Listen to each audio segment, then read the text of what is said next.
ડુંગળી છે,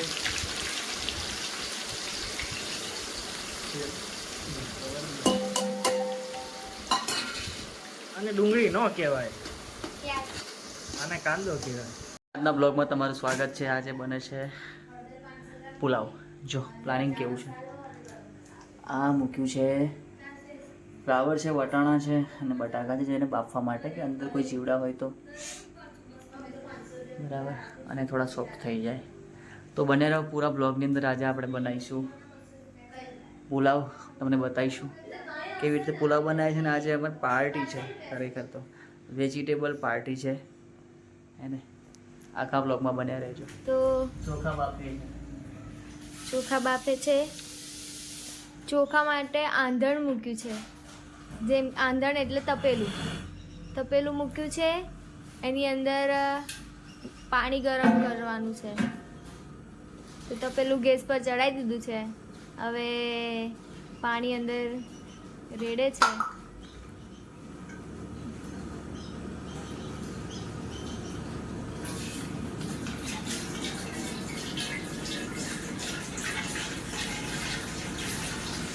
અને એ બાજુ ગાજર, આદુ, મરચાં, લસણ બધું કપાઈ ગયું છે. ડુંગળીની ચિપ્સ થઈ ગઈ છે. આ બાજુ ટામેટાં છે, મરચાં છે, ધાણા છે. હવે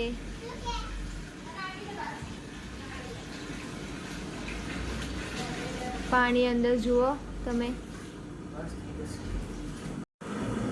જો આ પુલાવ બનાવીએ છીએ, પાણીમાં નાખીશું.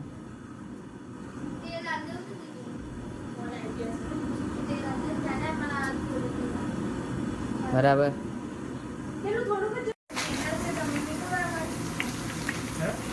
ચેનલ છે ખબર છે? ચૂલા પર રીંગણ બટાકાનું શાક એવી રીતે યાદ નહીં. મારા બાપી નવા આવ્યા ને એમને નથી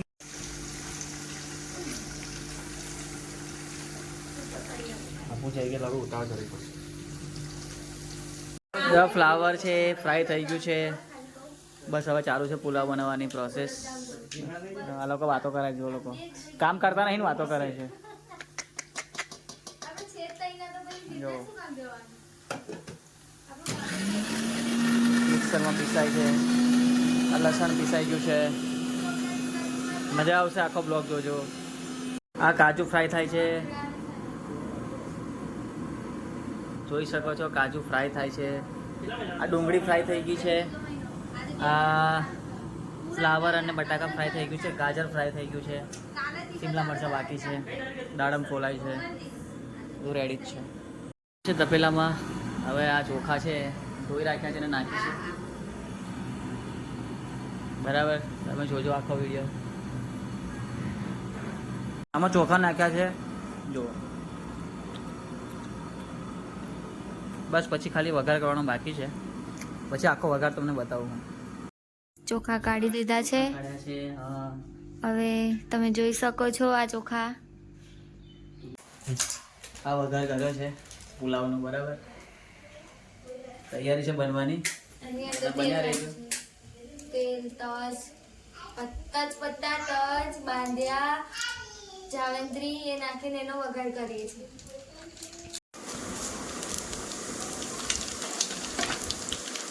ઇલબાન બતા પેલા ખાલી ખાવા ઉપર છે. ગેસ ધીમો કરો હવે. ઇલબાન ખાલી ખાવા ઉપર છે, બતાવો જનીલેશભાઈને. ખાલી ખાવા ઉપર. આ ડુંગળી છે,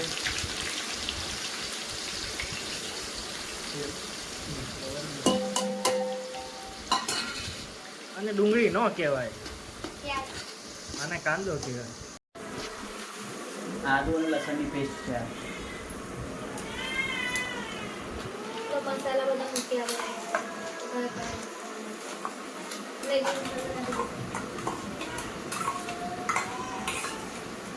ટામેટા છે, જોઈ શકો છો.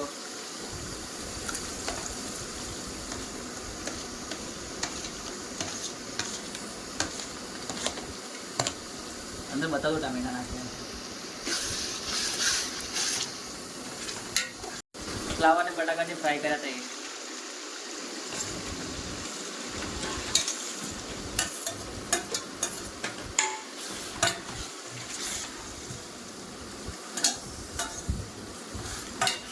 તૈયાર થઈ રહી છે ભંડારાની pulao, veg pulao veg pulao with dry fruit.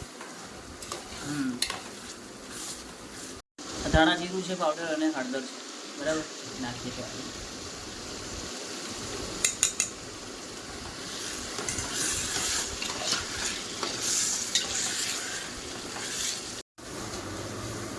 આ છે શિમલા મરચાં જે ફ્રાય કર્યા હતા, બરાબર નાખીએ છીએ.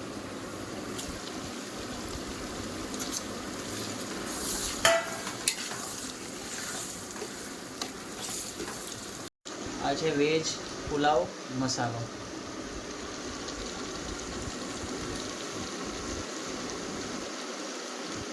આપણે બીજો મસાલો નાખ્યો છે એટલે થોડોક જ નાખીશું, બરાબર, કેમ કે હજુ એક મેગી મસાલો નાખવાનો છે. ગાજર અને વટાણા નાખ્યા છે અંદર. બીજું તમે જોવો છો મસાલો પેલો મસ્ત તૈયાર થયો છે. અને આ રાયતાની રેસીપી છે પુલાવ જોડે ખાવા માટે. આમાં હવે મસાલો બની ગયો છે એટલે આપણે ભાતની અંદર મિક્સ કરીએ છીએ.